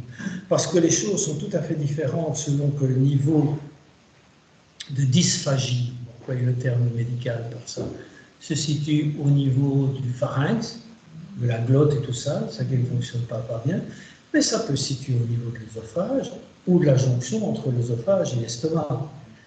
Et donc la prise en charge est éminemment différente en fonction de l'endroit où ça se trouve, de l'endroit du déficit ou du trouble, finalement. Et donc oui, le problème de déglutition, mais, vous l'avez dit, il y a le logopède, oui, il y a les kinés qui peuvent aider, il y a le diététicien qui peut vous aider, parce que si vous avez des problèmes de déglutition, il est parfois possible de prendre des aliments qui ne favorisent pas, je n'ai pas dit qu'ils ne provoquent pas, j'ai dit qu'ils ne favorisent pas le développement de ce problème. Enfin voilà, donc il y a une globalité qui peut être prise en compte effectivement. Mais faire mais faire un test de déglutition est pour moi quelque chose d'intéressant. Moi, je pense que c'est bien de problème de la gorge, parce que je parlais quand l'inspecteur 50. Oui, c'est possible, mais je suis un scientifique, je ne crois que ce que je vois, je suis Saint Thomas, c'est comme ça que m'appelle ma femme. Moi, je retiens le Saint, pas le Thomas. Il y avait une question? Je voudrais poser une question un petit peu à côté du thème. Pourquoi, à votre avis, l'opération du DBS ne marche pas, ne fonctionne pas, comme on l'aurait espéré? Donc pourquoi le TPS ne fonctionne pas comme on peut l'espérer? J'avais un grain de riz. On a beau envoyer une masse d'infos là-bas, si les connexions ne se font pas, ça ne marche pas, c'est tout. Ça ne veut pas dire que tout est bousillé. Ça veut dire qu'il faut peut-être déplacer d'un quart ou d'un dixième de millimètre. C'est tellement petit qu'il faut peu de choses. Il faut peu de choses et en plus, il faut quand même bien le dire, on n'est pas des robots. On n'est pas tous faits de la même manière, on ne répond pas tous de la même manière. Pourquoi il y a des répondeurs, pourquoi il n'y a pas de répondeurs? Là, c'est encore une grande question très vaste, répondeur aux médicaments ou à d'autres techniques. Et ça, là, il y a probablement des questions génétiques qui interviennent parce que ça dépend de la quantité de récepteurs. Pour qu'un phénomène ou un produit pénètre dans la cellule, il faut qu'il y ait un récepteur qui le prenne. Si votre récepteur n'est pas au bon endroit, ou si vous n'en avez pas, vous avez beau inonder, ça ne pénètre pas la cellule, tout simplement. Voilà, je ne sais pas si j'ai répondu à votre question. Oui, madame. On parle de l'huile, de toute façon, on parle de l'huile, on nous dit qu'il y a un manque d'oméga 3, comme oui. les végétariens qui font pas de choses à base de poisson. Est-ce que c'est mauvais quand on lit l'activité du chlordécone, c'est pas bon? L'huile oméga 3. Oui, l'oméga 3, c'est vrai que c'est un corps gras, mais c'est un bon corps gras. Donc ne vous en faites pas. Si votre médecin vous a prescrit l'oméga 3, il a ses raisons et suivez finalement son avis. Elle a des questions de l'oreille de me conseiller de prendre la mucuna, on ne prend pas le temps. Je me demande plus en penser parce que je n'ai pas tellement le temps de terminer avec l'année, avec plusieurs heures en ce moment. Je pense que c'est à lui qu'il faut poser la question de savoir pourquoi chez vous en particulier, parce qu'il ne prescrit pas ça à tout le monde, mais il faut bien dire que, et vous le savez, vous êtes tous différents, la maladie de Parkinson de Pierre n'est pas la maladie de Parkinson de Paul, n'est pas la maladie de Parkinson de Jacques ou de Simone ou de Paulette, elle est très différente chez l'un et chez l'autre, et c'est vraiment, c'est des fins réglages qu'il faut faire, des fins réglages. J'ai vécu ça tout à fait récemment avec ma belle-mère, qui est traité par Jean-Émile Van der Heijden. Jean-Émile, c'est un copain, c'est plus qu'un copain. Donc, qui est traité par elle, et elle n'allait pas bien. Et son neurologue précédent, qui avait peu de temps devant lui, augmentait les doses, en espérant qu'elle aille mieux. Et puis finalement, je me suis dit, non, il y a un autre problème. J'ai posé la question à Jean-Émile, il m'a dit, amène-la moi, je prends mon temps, c'est de temps qu'elle a besoin. Ce n'est pas de médicaments, c'est de temps. Et donc Jean-Émile a passé chez moi 1 heure avec ma belle-mère à l'observer, à la regarder. Et puis finalement, qu'est-ce qui s'est avéré? C'est qu'elle prenait trop de Prolopan. Il a suffi qu'elle diminue la dose pour aller bien. Et bien non, ma belle-mère, c'est pas vrai, elle est charmante comme tout. Et je suis bien heureux qu'elle aille mieux avec ça. Mais donc, ce que je veux dire par là, c'est que tout le monde est différent. Et que la maladie de Parkinson, c'est vraiment une question de petite manette qu'il faut pouvoir chipoter au bon endroit. Monsieur parlait du sommeil tout à l'heure, donc faire ça au bon endroit, au bon moment, de la bonne manière. Et parfois, il faut revenir un petit peu en arrière, parfois, enfin, voilà.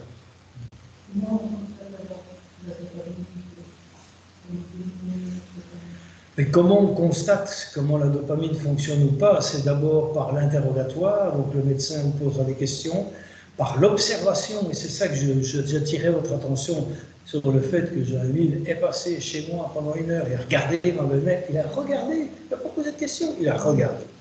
Hein? Et donc, on peut avoir... Quel neurologue va passer son temps? C'est vrai que c'est une question qui n'est pas facile. C'est pour ça que j'ai insisté aussi pour dire que c'est un ami. Et bon, je pense qu'il faut... D'abord, il faut avoir confiance en ce moment. Ensuite, il faut ne rien taire de ce qu'on a. À la limite, mettez sur un papier avant. Je sais bien qu'il y en a qui s'emmerdent, mais il y en a d'autres pour qui c'est vraiment très utile. Vous mettez sur... Et peut-être qu'il y a des relations. Peut-être que certaines des choses que vous avez mises sur papier n'ont pas de sens, ou pas d'intérêt, ou pas de raison d'être dans la consultation du jour. Mais peut-être qu'il y a d'autres éléments qui sont importants. Vous mettez tout. Tout. Plus vous mettez, plus il y a de chances qu'on trouve là-dedans quelque chose qui est intéressant par rapport à votre pathologie. Vous êtes tous différents. Excusez-moi, qu'est-ce que vous pensez de la vaccination pour le Parkinson? Indispensable. Indispensable. Oui. Et là, je dis indispensable, non, vraiment. En plus, je suis médecin vaccinateur, donc si je vous disais pas ça. Non. Et pourquoi indispensable? Parce que le Covid, dans sa forme sévère, pas encore en sévère, mais en forme sévère, donne des troubles respiratoires. Et on sait que le patient qui souffre de maladie de Parkinson est particulièrement sensible aux problèmes respiratoires. Donc, évitons ça au plus vite. Mais on parle du vaccin Covid, et aussi le vaccin contre la grippe. Hein? Important, hein, ce vaccin. Et le vaccin contre le pneumocoque. Qu'est-ce qui fait le vaccin contre le pneumocoque ici? C'est pas la majorité, hein, alors que vous devriez tous y être. Moi, je ne le suis pas. Et je me le reproche tous les jours. Mais voilà, vaccin contre le pneumocoque, vaccin contre la grippe, vaccin contre le Covid. Pour moi, c'est de l'indispensable. Question de gens en ligne. Que penses-tu du régime cétogène? Qu'est-ce que je pense du régime cétogène? Comment est-ce que je vais répondre à cette question? Beaucoup de bien et beaucoup de mal. Je dis beaucoup de bien parce que ça permet de remettre certaines choses à l'heure, et beaucoup de mal parce qu'il ne faut pas le faire n'importe comment, il faut le faire de manière suivie, avec les conseils d'un diététicien nutritionniste confirmé, pas d'un médecin généraliste comme moi qui ne connaît pas grand-chose, bah oui, ce sera bon, etc.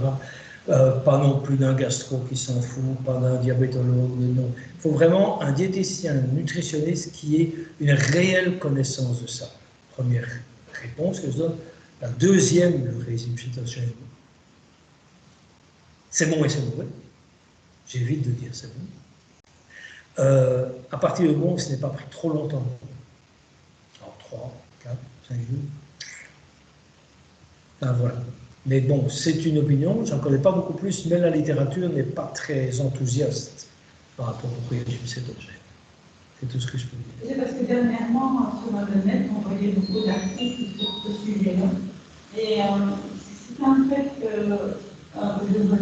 on voit beaucoup de choses sur le net, et des coups on s'emballe, et donc voilà, c'est bon d'avoir un autre avis. Il y a encore une autre question qui était sur, de nouveau sur le microbiote. On parle d'une protéine, repliée, voilà le terme de la question, une protéine repliée qui va de l'intestin jusqu'au cerveau. Oui, c'est un petit peu ce que j'expliquais tout à l'heure, hein, c'est que les bactéries produisent relâchent dans la circulation des produits. Et peu importe finalement les produits, ici, dans la circulation. Parmi ces produits, oui, il y a des protéines repliées entre guillemets. Maintenant, on n'en sait pas plus.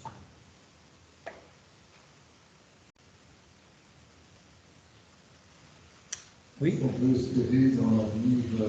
Manatoff, des solutions, une médication qui pourra vaincre la maladie. On va parfois de 4-5 ans.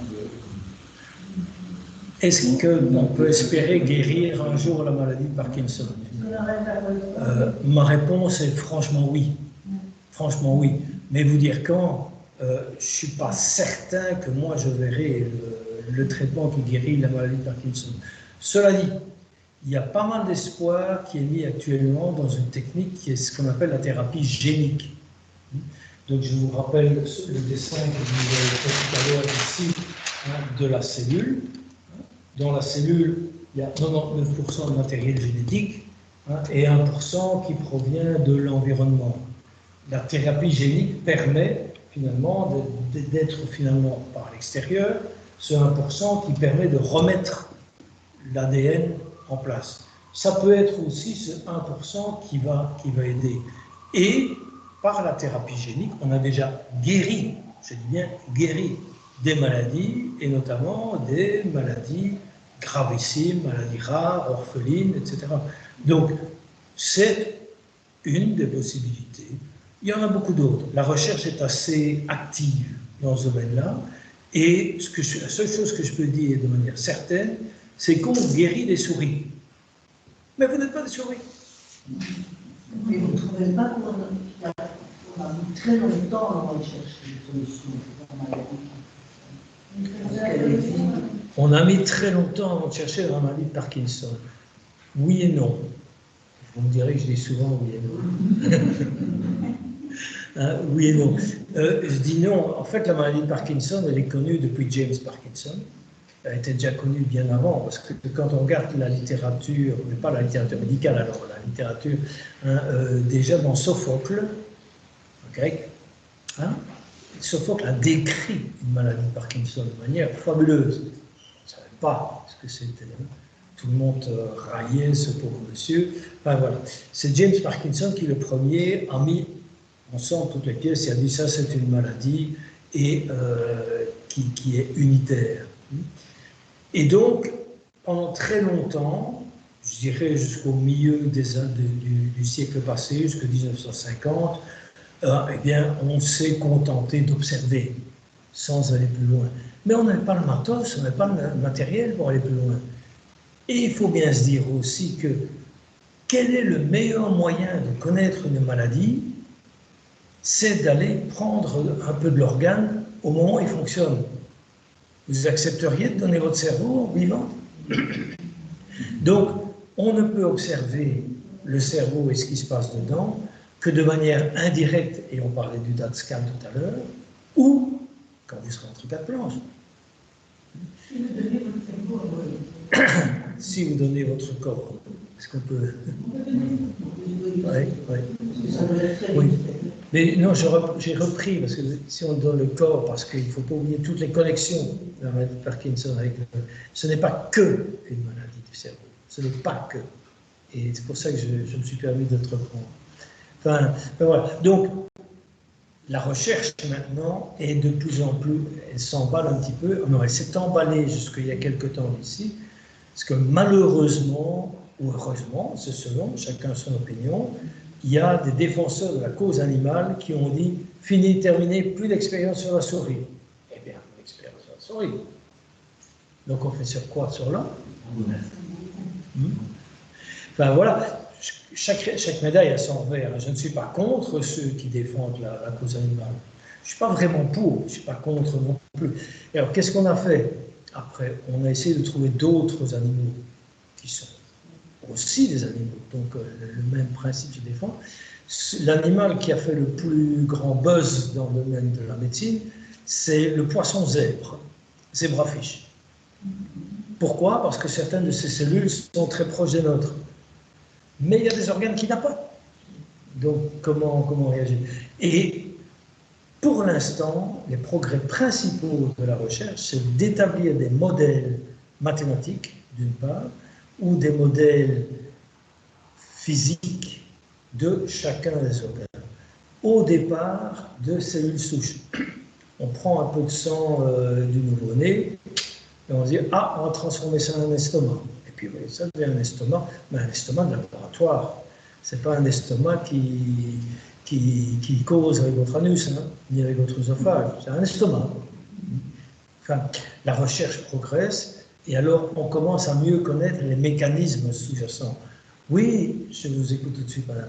Oui, la maladie de Parkinson, c'est un déficit en dopamine. Mais qu'est-ce qu'il y a derrière? Et là, il y a des progrès, c'est dans ce sens-là que j'ai répondu à monsieur. Oui, on va y arriver. La maladie de Parkinson, à mon avis, dans les 10 ans, on a trouvé quelque chose. Probablement pour la guérir. Qui sera ce pays? Quel État sera capable de payer? C'est une autre question. Enfin, c'est très philosophique, hein, ce que je vous dis. Mais oui, je crois qu'on peut garder de l'espoir. J'aimerais savoir, la nouvelle opération, il y en a plusieurs. Donc, la DBS, s'il vous plaît. Oui. Peut-être que j'ai mal écouté tout à l'heure. Est-ce que c'était par rapport à l'opération DBS que vous avez expliqué tout à l'heure que ça ne sert à rien d'inonder notamment. Donc on est avec la TPS ici. Oui. Et en plus, vous dites qu'il y a plusieurs opérations. Oui, plusieurs. La TPS est l'une de celles qui a montré réellement son utilité dans certaines maladies de Parkinson, pas dans toutes. Donc,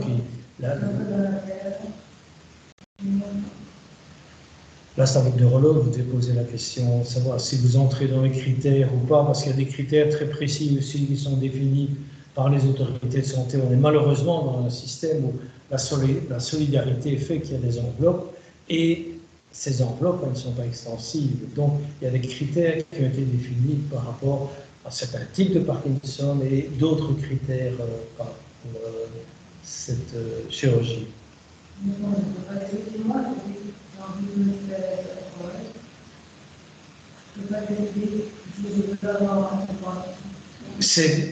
C'est pas le patient qui souffre de maladie de Parkinson qui décide s'il va être opéré ou pas. Simplement parce qu'on ne sait pas si vous êtes dans les critères qui permettent d'espérer un résultat. C'est ça qu'il faut savoir. On n'opère pas quelqu'un pour le plaisir d'opérer en se disant si ça va bien, tant mieux, si ça ne va pas, tant pis. Donc, il y a certains critères, certaines choses très précises, mais posez la question à votre neurologue. S'il dit oui et que vous êtes d'accord, parce que là encore, et j'insiste, et Cécile me connaît bien, mais je suis pour le dialogue. Le médecin n'est pas le bon Dieu, le médecin n'est pas celui qui décide de tout. Jamais. Vous avez votre mot à dire. Même dans le sens vous voulez être opéré? Pourquoi pas? Parlez-en à votre médecin. Peut-être qu'il va réfléchir et dire, ben, oui, il y a certains critères, on va voir s'il n'y en a pas d'autres. Ouais, c'est pas une mauvaise idée, mais il peut vous dire, n'aime pas trop. Mais là, c'est un dialogue qui s'engage. C'est vous qui êtes impliqué, mais c'est un dialogue. On arrive les 5 dernières minutes. Je propose, ça s'est passé vite, hein, finalement, peut-être pas pour ça qu'il n'y a pas répondu. J'ai pas vu l'heure. Je propose que ceux qui n'ont pas eu l'occasion ou pas posé de questions, peut-être vous avez un commentaire, une question à poser, pour laisser un peu la parole à tout le monde. Ce que tu peux faire, Cécile, c'est laisser mon numéro de GSM et je réponds à tout ça uniquement entre 11h et midi. Ah, ok, merci beaucoup. En dehors de ces heures-là, il y a mes petits-enfants, j'ai beaucoup d'autres choses à faire. Mais de 11h à midi, c'est un moment sacré. Ma femme fait la cuisine, je ne peux pas entrer dedans. Donc, je suis là. Une question concernant... Ah si, encore une question là-bas, voilà. Si la maladie est héréditaire, va-t-elle systématiquement se répercuter sur les enfants, les petits-enfants? La grosse question, la maladie héréditaire va-t-elle se répercuter? Je vais vous faire un schéma très simple.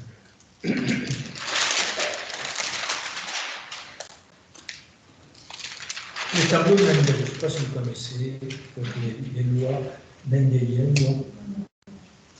Vous avez une tare, peu importe, des yeux bleus, est-ce que c'est une tare pour certains, dans certains peuples? Non, certains peuples. Est-ce que vous allez transmettre vos yeux bleus à toute votre descendance? Ça dépend de celui qui vient déposer sa graine. Donc, ou bien cette tare, entre guillemets, est ce qu'on appelle dominante. Ça veut dire que vous avez deux chromosomes. Il y en a un qui porte la tare et l'autre pas. Et votre conjoint, il n'a rien. Vous avez des enfants, qu'est-ce qui se passe? Vous pouvez avoir X, 0, X, 0, 0, 0, 0, 0. Qu'est-ce qui se passe avec ça? On est en dominant. Vous transmettez ça, vous risquez de le transmettre à la moitié de vos enfants. Vous risquez. Ouais. Quand vous jouez à la loterie, vous risquez de gagner. Parce qu'en même temps, vous gagnez non plus. Donc, ça veut dire qu'il y a 50% de la descendance qui pourrait avoir. Ça, c'est quand on est dominant. L'autre cas, c'est quand la maladie est récessive. Ça veut dire qu'il faut que les deux chromosomes portent l'anomalie. Et donc là, on est en quoi? X, 0, X, 0, X, 0,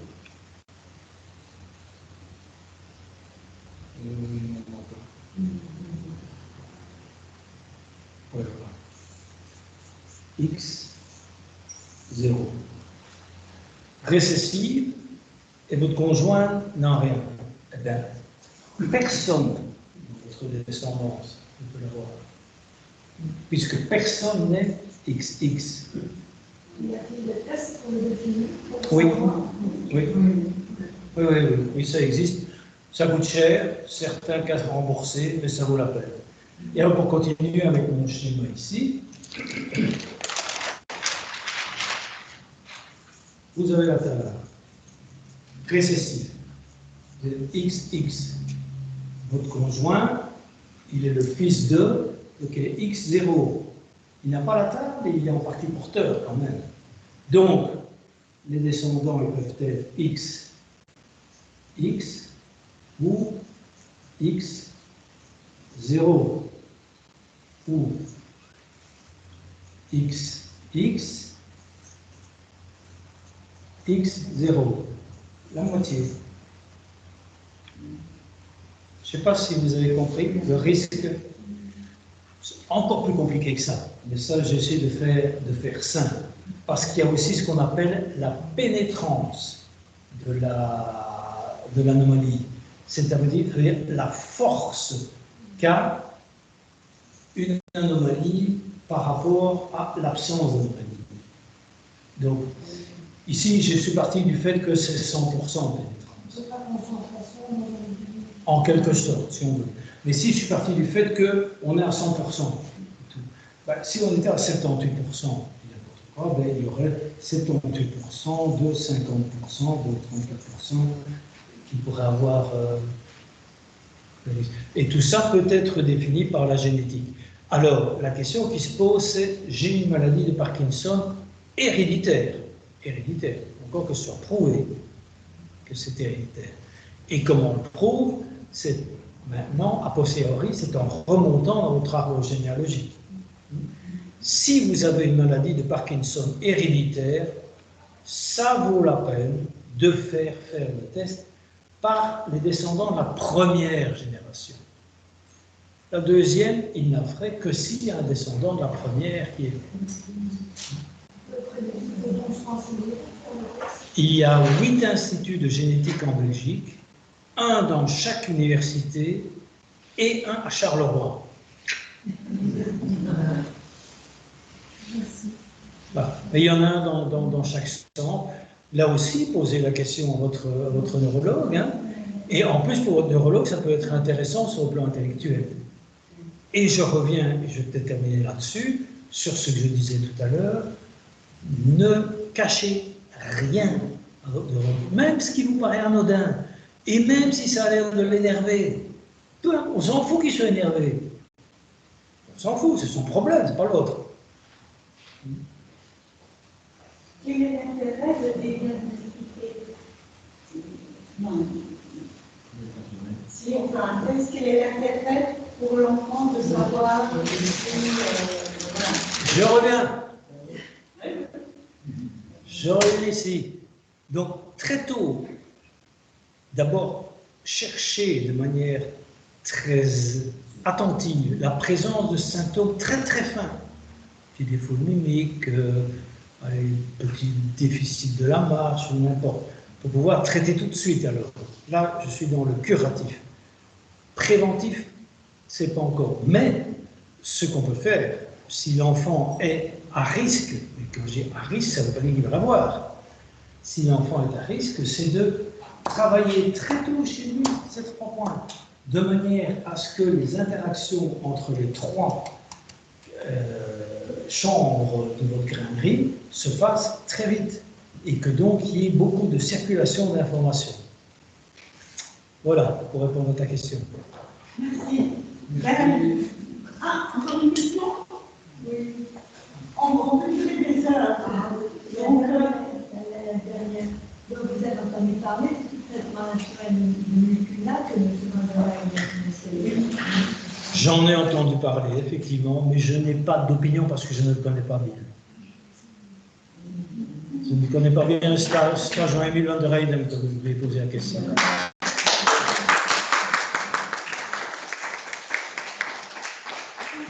C'est moi qui vous remercie, en tout cas pour la qualité de votre écoute. J'ai été... on est demandeur d'explications. Hein. Là, je suis... Monsieur Malin vous offre un bon vin. Oui, ça délire. Voilà. Profitez-en bien, je vous en prie. Un tout grand merci, parce que vraiment, il a été balayé dans tous les côtés. On est parti des thérapies complémentaires. C'était un véritable examen, en tous les cas. Là, c'était vraiment très, très actif. En arrivant, en fait, le docteur Bouillet me présentait un article qu'il avait écrit récemment, c'est ça? C'est Jean-Émile. C'est Jean-Émile. Donc, c'était sur les problèmes de l'hypersexualité. C'est un sujet délicat, mais qui touche plus d'une personne. Et donc, si vous êtes intéressé par la chose, faites-le moi savoir et nous réinviterons peut-être le docteur Bouillet si vous voulez encore bien revenir. Oui, pas de problème. Et on partira de là, et puis je suis sûre qu'on va encore partir de l'autre côté. Mais donc, ça abordait aussi le problème de l'hypnose. Donc, finalement, on n'a pas parlé aujourd'hui, mais qui fait aussi partie des thérapies complémentaires dont on peut aborder. Voilà. Merci beaucoup. Merci à vous, en tout cas. Avant de partir, si vous pouviez tous remettre votre chaise là-bas, ce serait déjà ça pour nous aider, pour replier la salle. Il y a des t-shirts qui sont disponibles pour ceux qui le désirent et je vous souhaite un bon retour. Oui, mon numéro de GSM. Je vous l'inscris.